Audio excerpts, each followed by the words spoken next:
Good morning, everybody. In continuation with the yesterday's class, as we go on to understand the concepts of limbic system and its relation to the emotional behavior, we came across two circuits, the Pepe circuit and the basolateral circuit. As you all know, the limbic system is a group of cortical and subcortical structures that lie beneath the neocortex, forming a border. It's like on both the sides of the neocortex without the support, like a horse rider. So the neocortical activity cannot be switched on, off.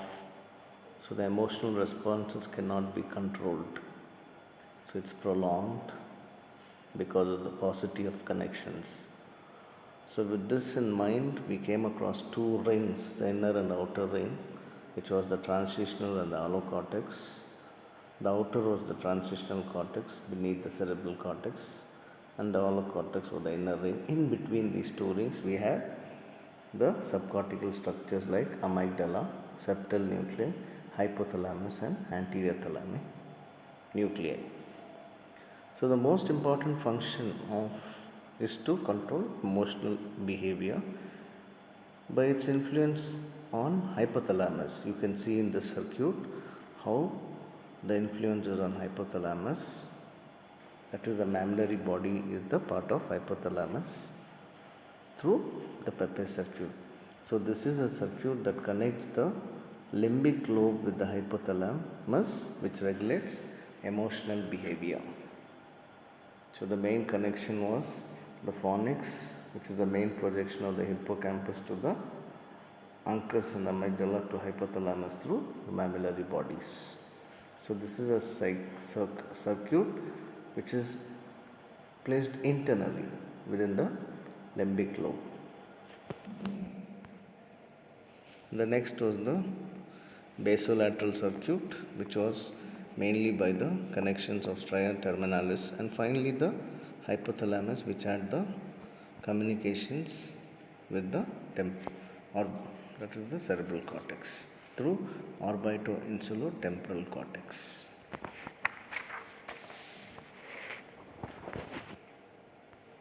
So we came across the functions.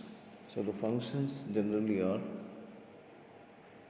as you know, the emotional behavior, that is control of visceral and autonomic functions. So to understand this, although behavior is a function of the entire nervous system, the limbic system controls most of the involuntary aspects. The experiments on limbic system of monkeys and other animals indicate that the amygdaloid nucleus assumes a major role in controlling the overall pattern of emotions or the pattern of behavior. Other experiments show that limbic system is associated with pleasure and pain. For example, the nucleus accumbens is the area of pleasure. Still, other studies show that stimulation of perifornical nuclei of hypothalamus results in a behavioral pattern called rage. Stimulating other areas of limbic system results in opposite behavioral pattern, which include docility, tameness, and affection. Docile means being quiet and willing to obey. Since the limbic system assumes a primary function in emotions such as pain, pleasure, anger, rage, fear, sorrow, and sexual feelings with affection, it is sometimes called as visceral brain or emotional brain. That is the first function. So it has control of visceral and autonomy. As you all know, this is the experimental study when you transect the amygdaloid nucleus or any part you stimulate or inhibit. It results in the following functions to either be enhanced or decreased. So the pathways also you understood that it is mainly through the fimbriae, the fornix, the mammillothalamic tract. So the first function is control of visceral and autonomic functions. So you know that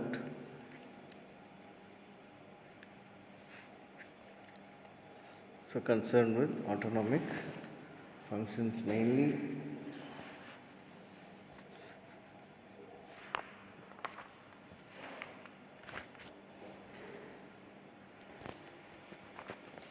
so when we talk about the next sexual behavior, The role of limbic system in sexual behavior is the endocrine system and the limbic system together control the sexual function.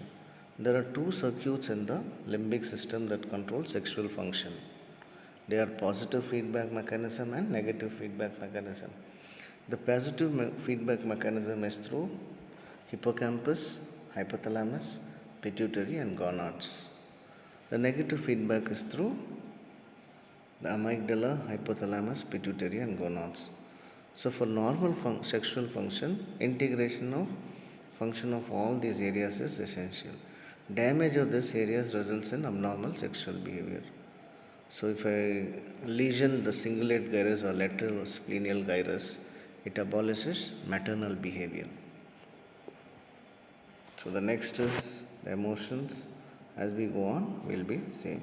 So as you know, the animal kingdom, this sense of perception is enhanced. So and it occupies a larger area. So how the consolidation of memory takes place in hippocampus, that is the short-term memory is converted to the long-term memory. So the main characteristics of limbic system, as we've been discussing, is it has less connections with the neocortex. Neocortex can modify emotion, but it can't turn off or turn off, on or off at will. It has a prolonged discharge. That means emotion is prolonged even after the stimulus is stopped. This is due to after discharge of the limbic system. It cannot be stopped at will. So when you talk about emotion, so what is emotion?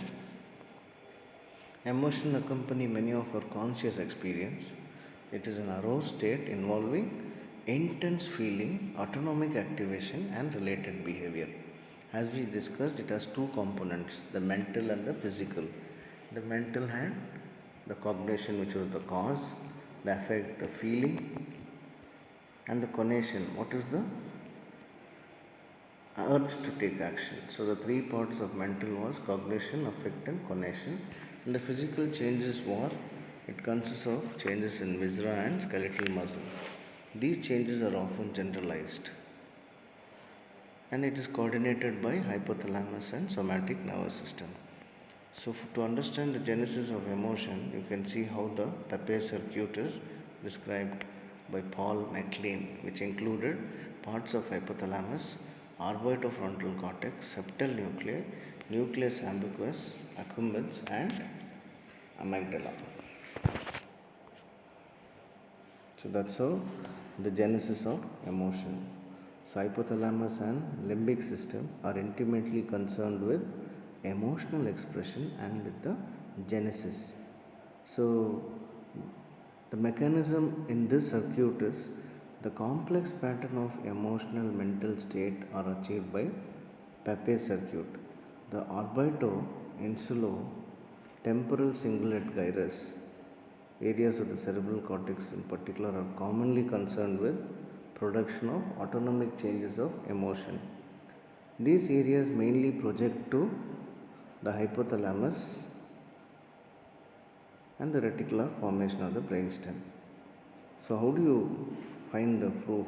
Experimentally, animals with diencephalic lesion, when you transect the brainstem immediately above the thalamus, there can be sham rage, a remarkable reaction of sham rage, only intense somatic and autonomic changes, similar to those that occur in rage in a normal animal. We have seen a road rage, how it happens. Similar outbursts of rage can be produced in conscious animal by electrically stimulating the posterolateral hypothalamus. So what's the role of amygdala?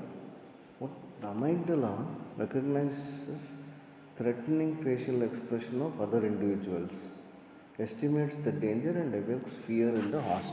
So it coordinates both the central and peripheral components.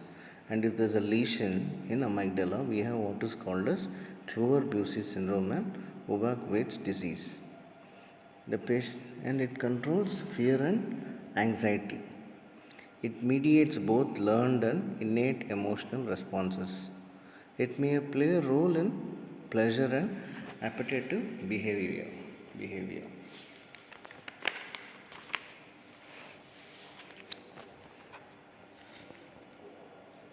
Also in the context conditioning or place preference.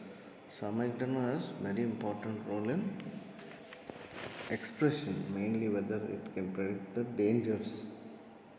It evokes fear response in the host.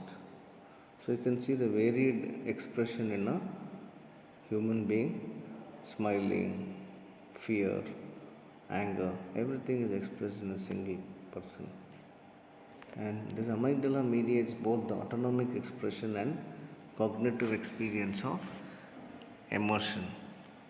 The main connections with the amygdala are the striatus terminalis, which projects to the red nucleus, hypothalamus and nucleus accumbens, the amygdalofugal pathway, which projects to the brainstem, cingulate gyrus, orbitofrontal cortex and thalamus. So these are the connections of amygdala. So if you stimulate the central nucleus of amygdala, particularly the lateral hypothalamus, the dorsal motor nucleus of ambiguous, the effects of amygdala are, if you stimulate the lateral hypothalamus, there can be sympathetic activation which results in tachycardia and blood pressure elevation, or dorsal motor nucleus of vagus can result in parasympathetic activation and the changes in behavior or sign of fear or anxiety or ulcer urination. So ventral tegmental area, EEG pattern will be changed. There will be EEG arousal, activation of dopamine. There can be increased reflexes when you stimulate the nucleus reticularis pontis. In the central gray matter, there can be cessation of behavior. Or the paraventricular nucleus, there will be ACTH released and resulting in a stress response. So amygdala's varied anatomical target, if you stimulate, the effect and the behavioral changes can be noticed. So this is the classical fear conditioning. What happens is initially the BP is under control, but you generate noise in a new environment. There is blood pressure rise. With the cessation of movement, it normalizes.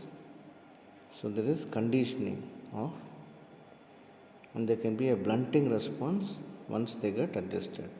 So when you create fear and they get adapted or habituated to the type of stimulus.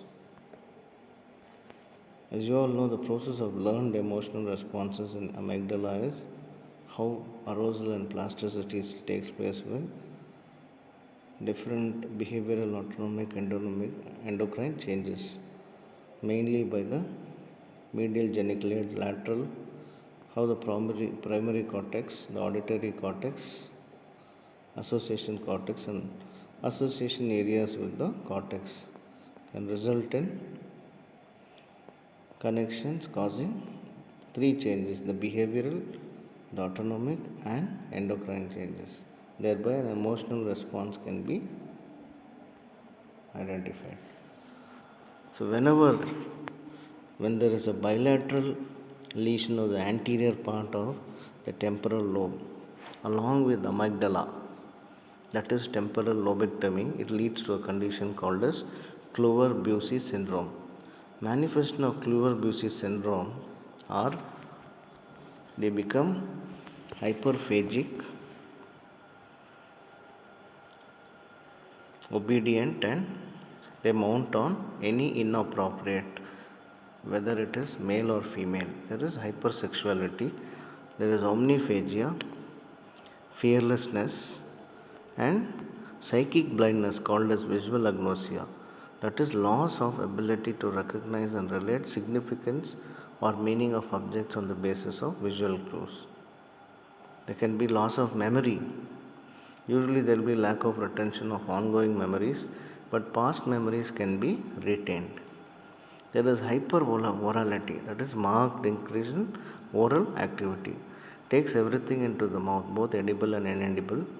The discriminative aspect is lost as you transect or lesion the amygdala.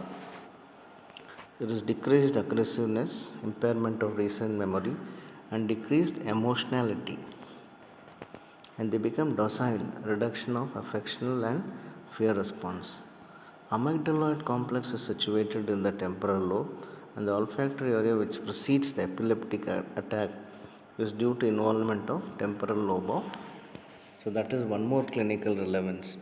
Clear is one part where when you transect the temporal lobe and the amygdala, they become hypersexual, visual agnosia, decrease impairment in recent memory.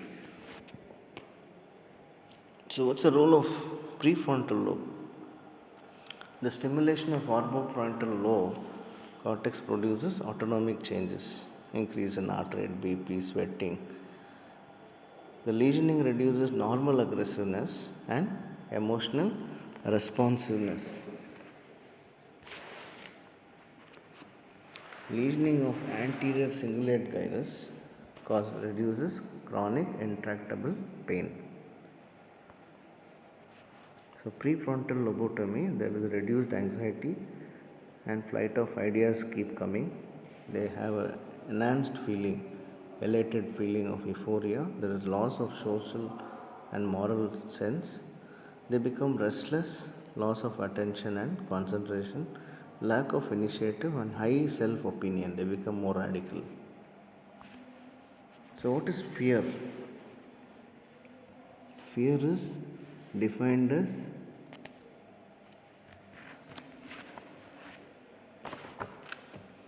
in animals, the fear reaction is associated with autonomic responses such as sweating, dilation of pupil, bending and turning of the head from side to side to look for escape. This response is fleeing and avoidance reaction. It can be produced in conscious animals by stimulation of hypothalamic and amygdaloid nuclei. Conversely, it can be absent when the amygdaloid lesion is destroyed, that is, it can be abolished by lesioning the amygdaloid complex. Whereas anxiety is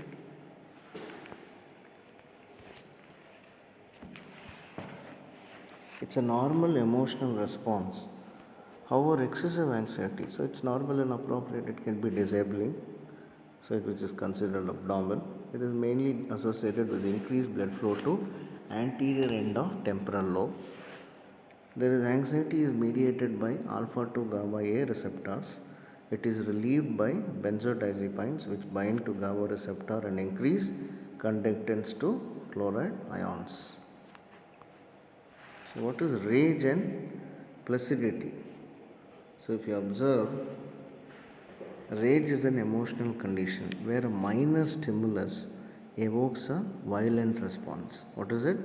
If you just provoke with a minor stimulus, it will evoke violent response. A strong stimulation of punishment center of brain, such as periventricular part of hypothalamus and lateral hypothalamus, brings about following changes like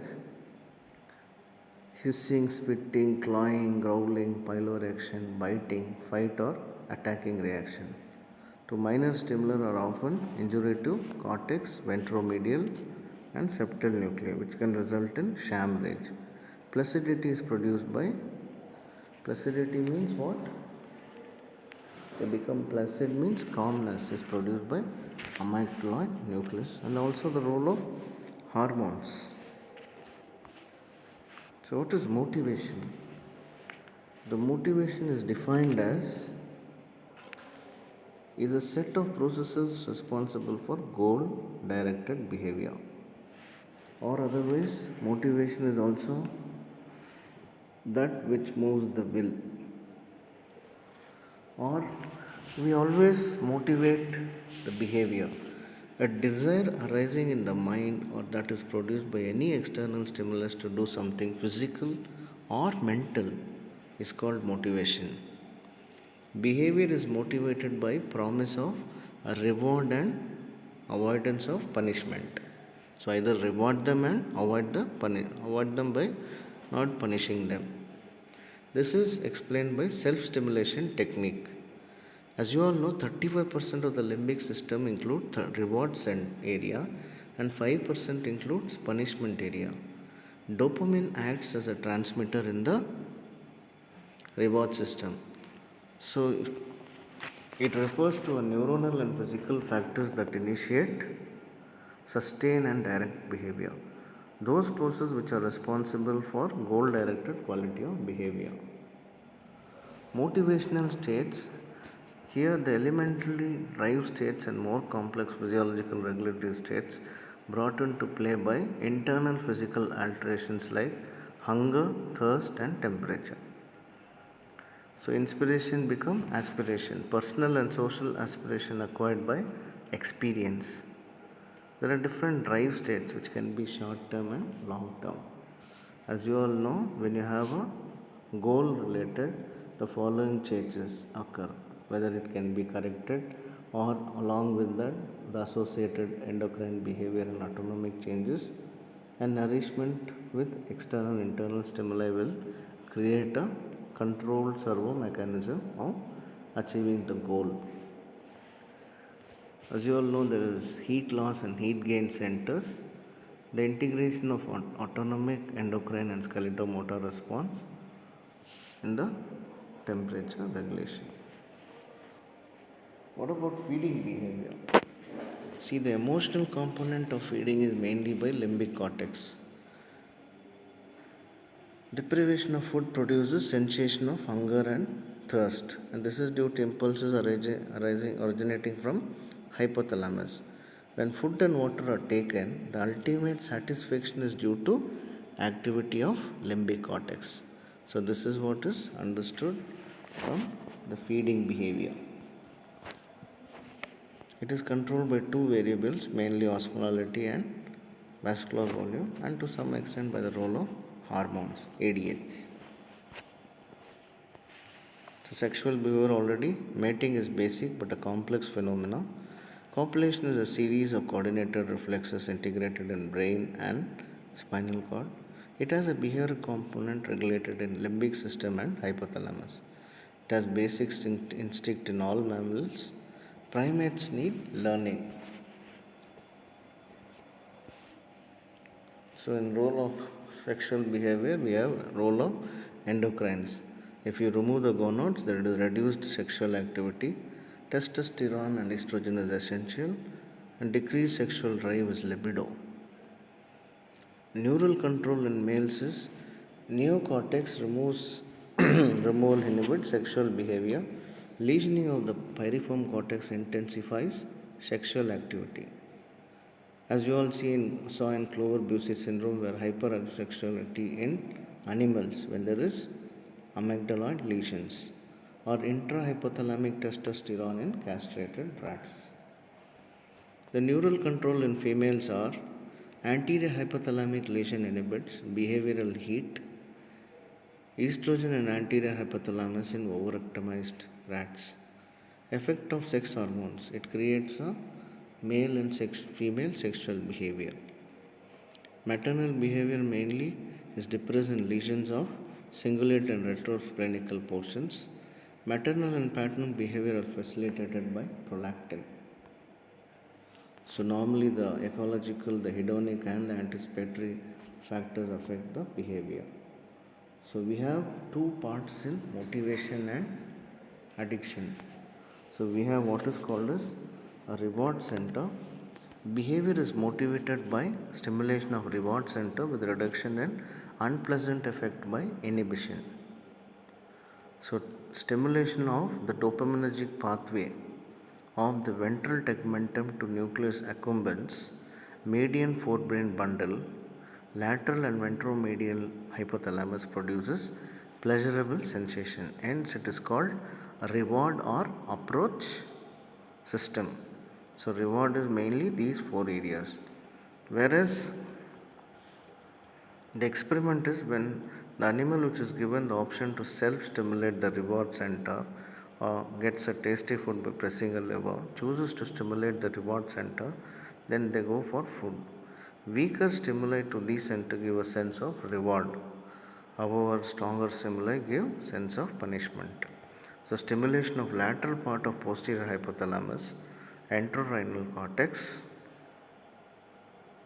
and dorsal midbrain produces a sense of fear or terror.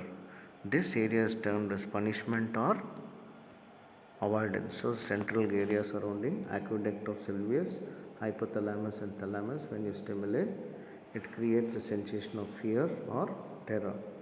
It is located in the central gray matter surrounding the aqueduct.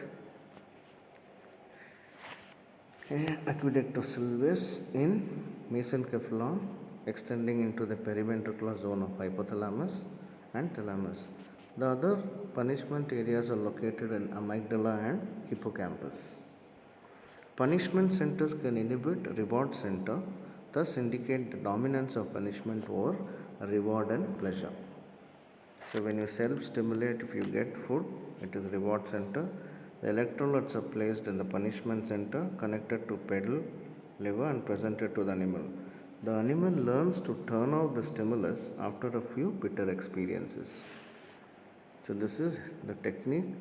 The neural system controlling reward and punishment center is part of the reticular activating system, which arises from the brainstem. The part involved in motivation is the reward centers are mainly the mesolimbic dopaminergic system. As you see, the dopaminergic, this pathway is involved in evaluating the reward and enforcing the action based on the incentive. Drugs improving the activity of dopaminergic pathway exert positive reinforcement for reward system, whereas the drugs which block the dopamine receptors have negative reinforcements. So there is a role of reward and punishment in learning. When you electrically stimulate, evokes a new experience and excites a larger area of brain. Repetition of the same stimulus which influences the reward or punishment center fails, so it results in habituation. If the stimulus causes a sense of reward or punishment, the cortical response becomes more intense with repeated stimulation. So thereby the response is reinforced. Thus, an animal develops a strong memory for the sensation that produce either reward or punishment. Hence, reward and punishment have a major role in process of learning and memory. So, what is addiction? It is repeated, compulsive use of substance in spite of its negative effect on the health. Negative health sequence is there. It is associated with reward system, especially the nucleus accumbens, which is the pleasure center. Mainly the exogenous addictive drugs like morphine, cocaine, heroin, amphetamine, cannabinoids, they increase the dopaminergic activity. Mainly they increase the dopamine to act on the D3 receptors in nucleus accumbens. Prolonged use of addicting drugs produce tolerance and withdrawal, resulting in withdrawal symptoms. So we have tolerance, progressive adaptation to dosage that produces to a particular effect. Negative visceral consequences of the withdrawal is dependence. So we have affective disorders which can be mood disorders, depression and mania, which is mainly due to variation in noradrenergic transmission or reduced serotonergic transmission. Antidepressants like monoamine oxidase inhibitors and selective serotonin reuptake like fluoxetine are given. Acute treatment for mania is dopamine blockers. Schizophrenia is a disease which is with altered state of consciousness. It is characterized by hallucination and delusions. What do you mean by hallucination? Perception in the absence of external stimulus. And delusion means belief in something which is not true. The patient will have inappropriate mood. It's a thought disorder with auditory hallucination, inappropriate emotional response. Dopamine receptor blockers will reduce the symptoms. Abnormalities are noticed in neural circuits. It has genetic predisposition and environmental factors have a strong influence. It is mainly due to overactivity of mesocortical dopamine system. Thank you.